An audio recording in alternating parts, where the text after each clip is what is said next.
بسم الله الرحمن الرحیم. سلامونه، نیکی هیلې او احترامات ستاسو ورور شهرباز خان په دغه تمه او په دغه خیله چې ټول ملګري به روغ جوړ او د ژوند نه به ښه ډېرې مزې اخلئ.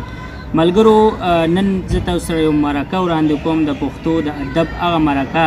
چې هغه به تاسو په لومړني ځل باندې صحیح کوئ چې د یو سکول منیجنګ ډایرکټر هغه څومره هلې ځلې د هغې څومره اقدامات، څومره منډې تړې د خپل سکول د خپل علاقې دپاره، د خپل اهل وطن دپاره څومره منډې تړې او هغې سره په پښتو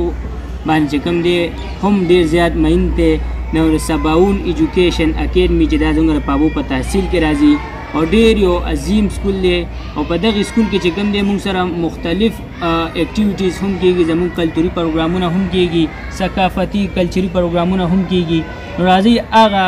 مشر منیجنګ ډایرکټر صاحب سره چې کوم دی زه تاسو میلاوم نیغ په نیغه. السلام علیکم. وعلیکم السلام. سرجي خپل لنډه تعارف چې کوم دی د مینوالو ته وکړئ. عامر قمریانی زما نوم دی جی. شاعري کوم، ادب سره مې تعلق دی. ایجوکیشن سره زما ډېر زوړ تعلق دی، خو د تېرو 7 کالو راسې د سباون ایجوکیشن اکیډمي چې کوم ده نو دا مونږ پرانیستې ده او دلته ماشومان د پلی ګروپ نه واله تر سیکنډ ایئر پورې تعلیم حاصلوي. دغه زما تعارف دی، شاعري، ادب، تعلیم او ایجوکیشن. ډېره مننه سرجي.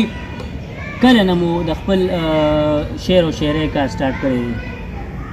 یاره دا خو یو فطري میلان او رجحان خو د ډېر وړوکوالي نه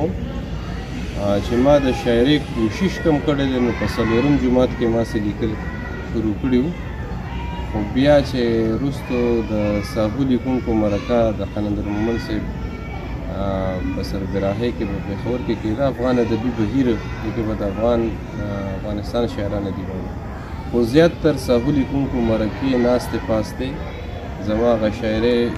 د شاعرۍ ذوق ته یو قسم ته تقویت ورکړی دی او د هغې نه پس ما شاعري کړې ده.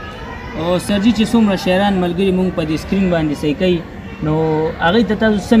میسج ورکول غواړئ د سباون ایجوکیشن ته یا دې دپاره تاسو ایونټ ته خیالیه څه نو هغه د شاعران ملګرو سره چې کوم دی شریک کړئ؟ ایونټس خو دلته مونږ ډېر کړي دي، کوو هم لګیا یو. نو دا به د خوشقسمتۍ خبره وي، زمونږ خوشبختي به وي چې دلته د پښتو ادب او د پښتو د شعر او ادب متعلق ایونټس وشي،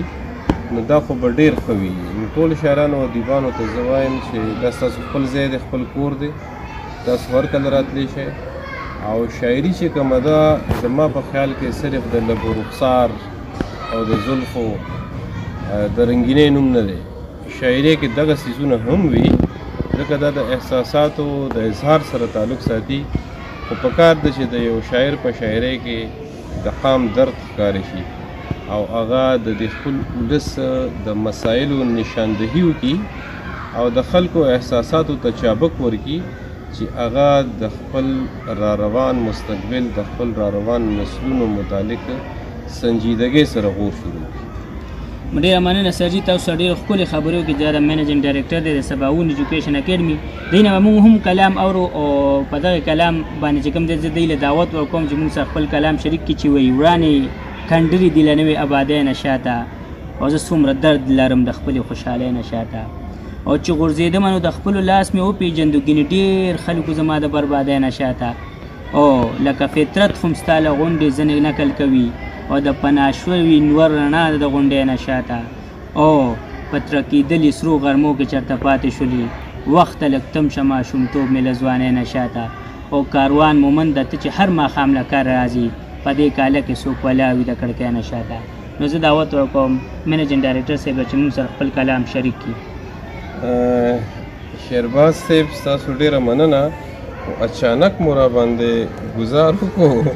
زه اوس حیران دا یم چې تاسو سره ما ته د خدای سره یاد کړي، نو ما دا موبایل هم کوله وکړو خو دې کې څه مخې له را نغله. نو زه به یو غزل تاسو سره شریک کړم ارشاد چې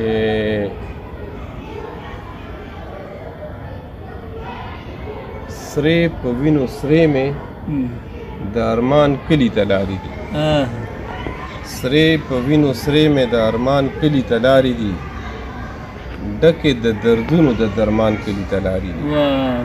ډکې د دردونو د درمان کلي ته لارې دي او تاسو خو ګلونه رنګ په رنګ لاس کې اخیسته خو تاسو خو ګلونه رنګ په رنګ لاس کې اخیسته خو تلې پازغو کې د جانان کلي ته لارې دي تلې پازغو کې د جانان کلي ته لارې دي او بس د درد یو سړي که لکه ستوری مې ملګري شي